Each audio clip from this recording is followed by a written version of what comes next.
Uganda, the pearl of Africa, is shining once again after recovering from decades of anarchy and civil war.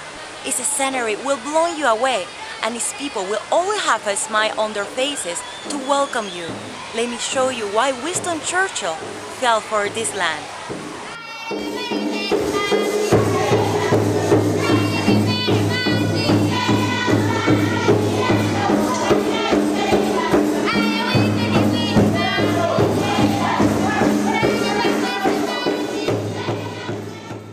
These are the voices of hope in Uganda today.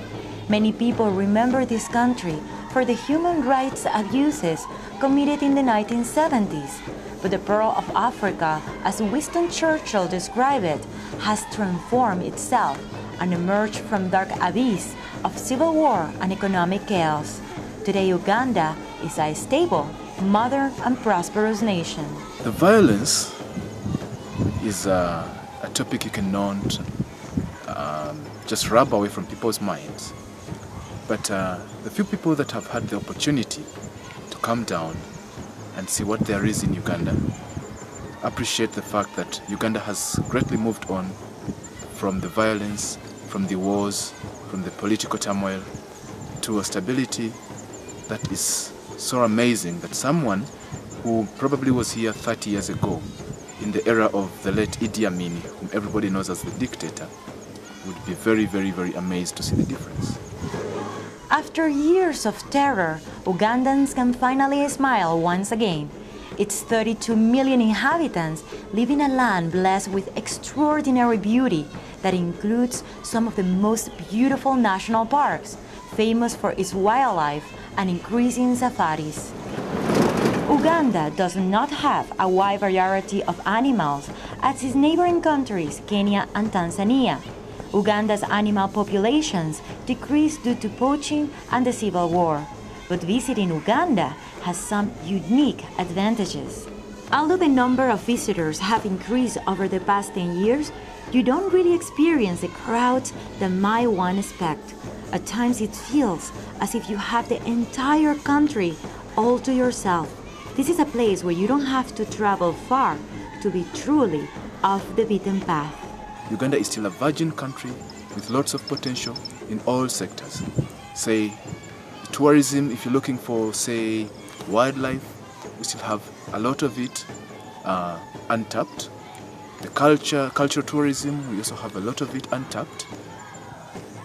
The amazing scenery, lots to offer. But in terms of games, yes, the other countries may have much more game. But our mark is ecotourism.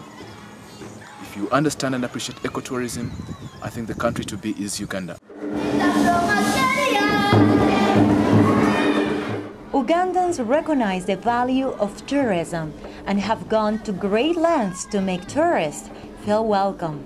There is a balance between preserving the beauty of their natural resources while at the same time allowing people to explore and experience Uganda and everything it has to offer.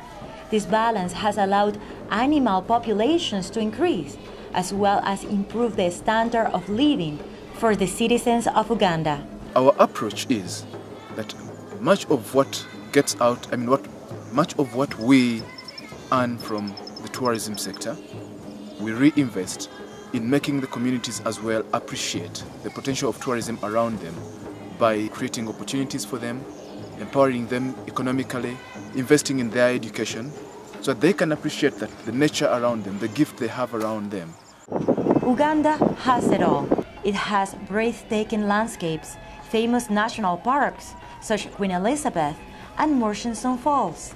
It is the home of half of the population of the endangered mountain gorilla, and is also the source of the legendary Nile River, which is the site of some of the world's best whitewater rafting. Yet there is something else that makes Uganda stand out. You must have the chance to interact with the locals. So then you would understand why Winston Churchill actually called Uganda the Pearl of Africa.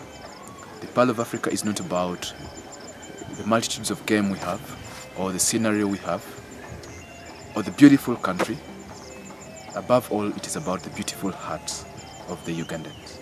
Ugandans have gone through so much adversity, but they are no bitter about their past. The years of terror and political turmoil are over. They're warm and welcoming. They smile at the sight of a Musungu, a white person, and quickly embrace them, making any visitor feel at home.